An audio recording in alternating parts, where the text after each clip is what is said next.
Jeudi 24 novembre 2022, Passage contradictoire. encore un plaisir de vous accueillir sur votre chaîne, l'Aventure dans la Parole. Nous vous saluons de l'endroit où vous nous écoutez.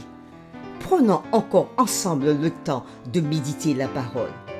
Que la confiance, la certitude et l'espérance vous soient données par Dieu. Et nous vous invitons à participer avec nous en likant, en partageant le lien avec tous vos contacts et aussi en laissant un commentaire pour ce que vous avez compris. Le texte à mémoriser de cette semaine que nous vous invitons à dire avec nous se trouve dans Jean chapitre 5, le verset 39. Vous sondez les Écritures parce que vous pensez avoir en elles la vie éternelle. Ce sont elles qui rendent témoignage de moi. Nous pouvons le reprendre encore une fois, Jean chapitre 5, le verset 39. Vous sondez les Écritures parce que vous pensez avoir en elles la vie éternelle. Ce sont elles qui rendent témoignage de moi. Que nous enseignent les passages qui semblent être contradictoires dans la Bible à propos de la mort et de l'état des morts? Comment ces textes ont-ils été utilisés pour justifier l'immortalité naturelle de l'âme?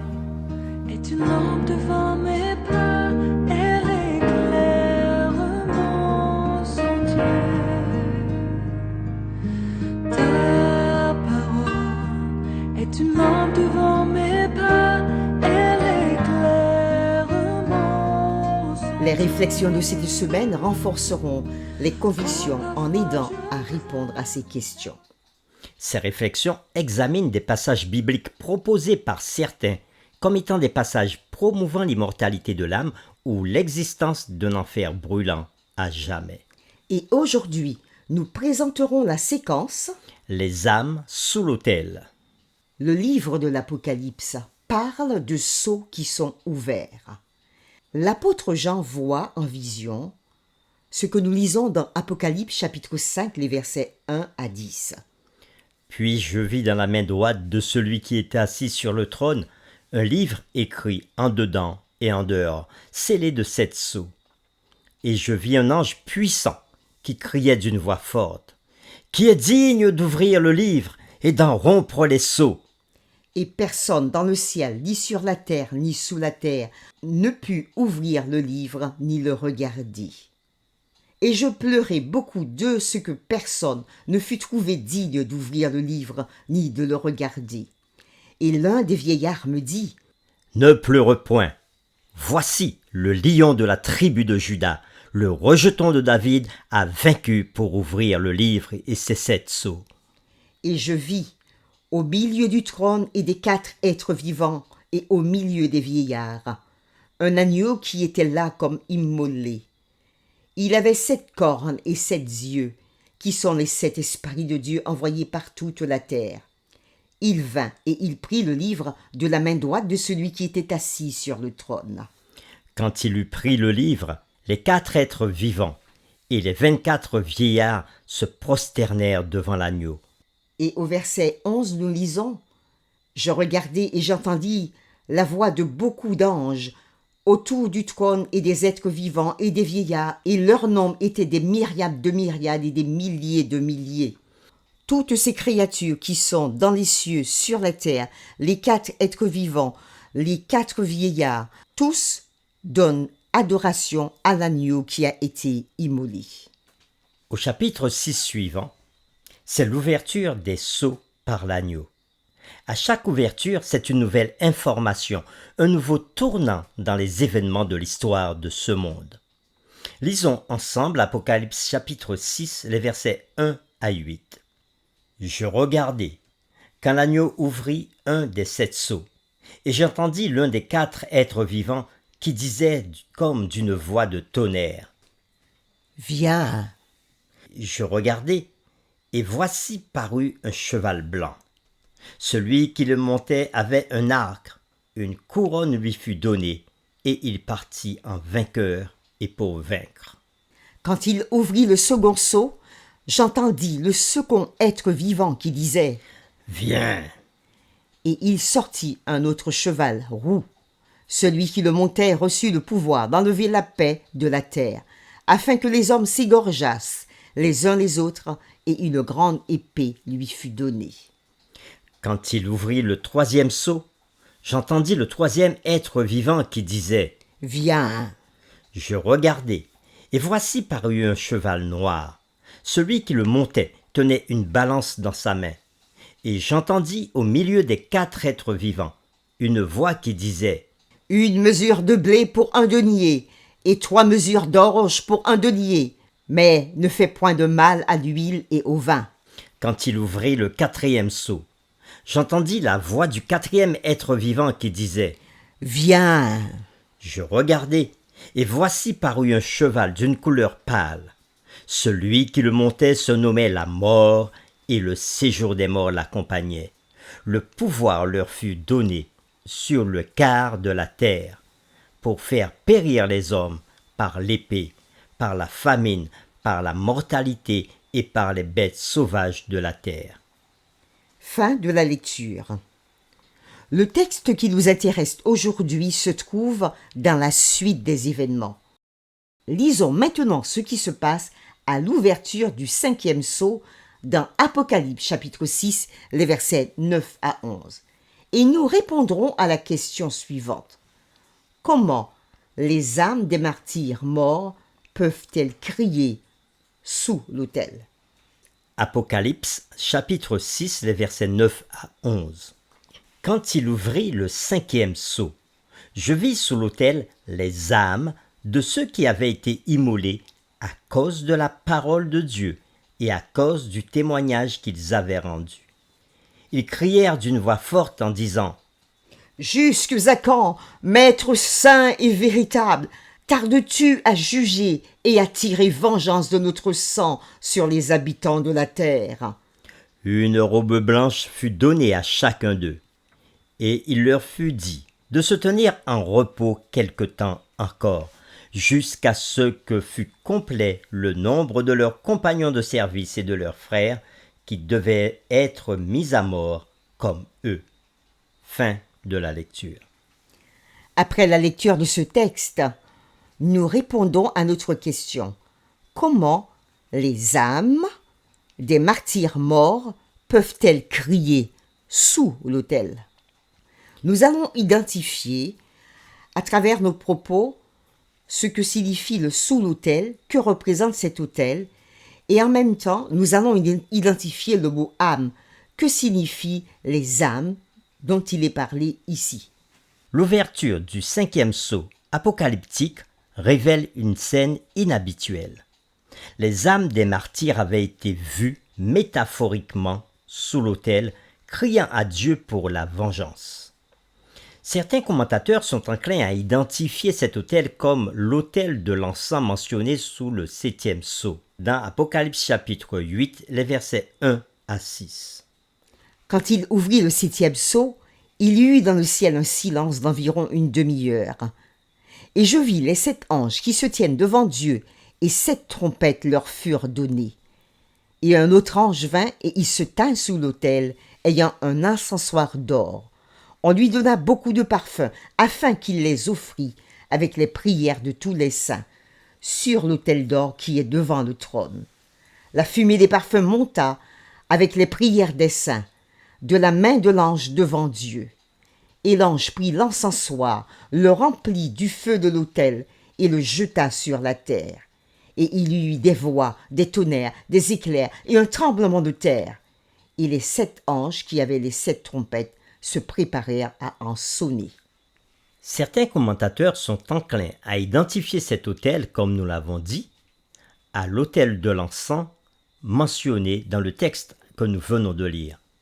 Mais la référence au sang, au lieu de l'encens, nous amène à voir ici une allusion à l'autel des holocaustes où le sang des sacrifices était versé, comme cela se faisait lors des sacrifices en Israël et aussi dans le désert. Nous pouvons le lire dans Lévitique chapitre 4, les versets 18, 30 et 34.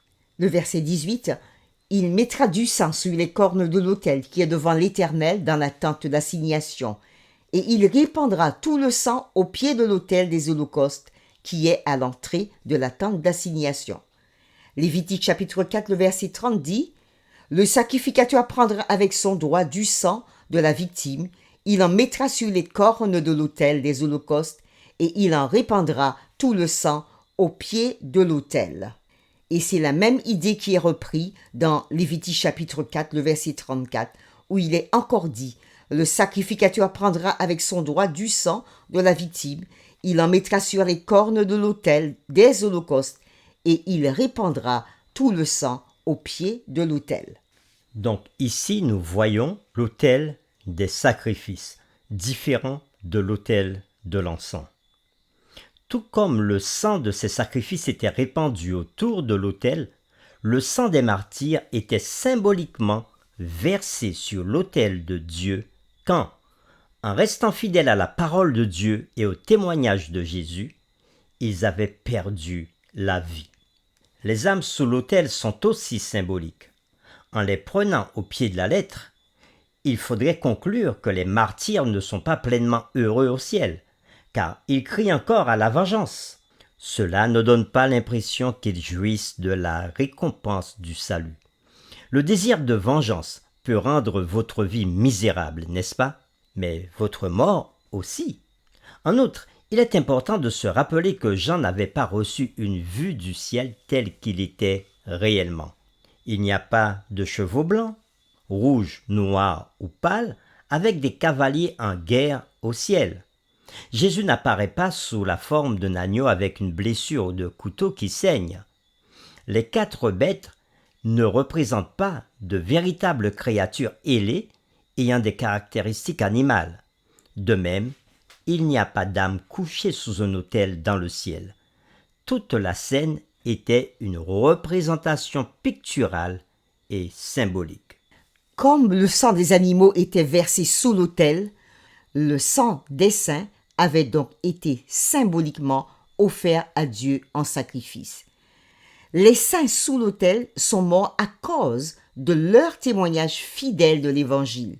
Bien qu'il s'agisse d'une tragédie, leur mort est aussi un triomphe parce qu'ils sont morts en Christ. C'est ce que nous dit Apocalypse 14, verset 13, qui nous dit « Et j'entendis du ciel une voix qui disait, « Écris, heureux dès à présent les morts qui meurent dans le Seigneur. Oui, dit l'Esprit, afin qu'ils se reposent de leurs travaux, car leurs œuvres les suivent. » Les âmes, oui, âmes, il est parlé d'âmes, les âmes qui crient, non pas pour se venger, mais pour la justice légale. Il s'agit du fait que Dieu mène un processus juridique résultant à un verdict qui donnera raison à ces saints martyrs. C'est ce qui nous est dit dans un commentaire par Joël Musvosvi dans son livre Vengeance in the Apocalypse. Les saints avaient été persécutés injustement et étaient mis à mort parce qu'ils étaient fidèles à Dieu et dévoués à proclamer passionnément l'Évangile. La justification pour laquelle ils crient est la leur, mais aussi, et plus important, pour que le caractère de Dieu soit reconnu comme étant vrai, saint et juste. Un autre auteur, George E. Ladd, dira ceci. Dans le cas présent, celui d'Apocalypse chapitre 6 versets 9 à 11, l'autel est clairement l'autel de sacrifice où le sang sacrificiel était versé. Le fait que Jean ait vu les âmes des martyrs sous l'autel n'a rien à voir avec l'état des morts ou leur situation dans l'état intermédiaire. C'est simplement une façon vivante d'imager le fait qu'ils avaient été martyrisés au nom de leur Dieu. Pour terminer, nous méditerons sur ces quelques paroles. Qui, en particulier ceux qui sont victimes d'injustice, qui ne crie pas pour la justice qui n'est pas encore venue? Pourquoi devons-nous, par la foi, croire qu'en fin de compte, la justice qui fait tant défaut dans ce monde viendra néanmoins? Quel réconfort pouvons-nous tirer de cette merveilleuse promesse? Nous vous invitons à prier avec nous. Oui Seigneur, ta parole nous montre encore que la justice existe. Et la justice, c'est Jésus notre Seigneur et Sauveur, car par lui nous sommes sauvés. Et il n'y a que lui qui peut mettre sa justice en nous pour que nous puissions vivre comme il veut que nous soyons. Même si aujourd'hui, dans ce monde injuste, il y a des hommes et des femmes qui sont persécutés en ton nom, des hommes qui souffrent à cause de ton nom, Seigneur. Même si parfois nous sommes méprisés ou encore rejetés à cause de notre foi, mais tu nous dis que le jour viendra où justice sera rendue. Seigneur, à travers le message que nous avons reçu dans cette séquence, nous voyons aussi qu'il n'y a pas d'âme vivant, pleurant, criant au ciel, réclamant une justice au ciel. Sinon, à quoi servirait d'être avec toi pour l'éternité si on devrait passer toute l'éternité à souffrir et à réclamer une quelconque vengeance? Mais tu nous permets de comprendre que toutes ces scènes sont des symboles disant et montrant qu'un jour ta justice sera prononcée pour rendre à chacun selon son œuvre. Ce que nous voulons te demander aujourd'hui, c'est d'ouvrir notre intelligence pour que nous puissions comprendre toutes ces leçons, mais que aussi nous puissions mettre notre vie en harmonie avec toi. Nous t'avons prié au nom de Jésus.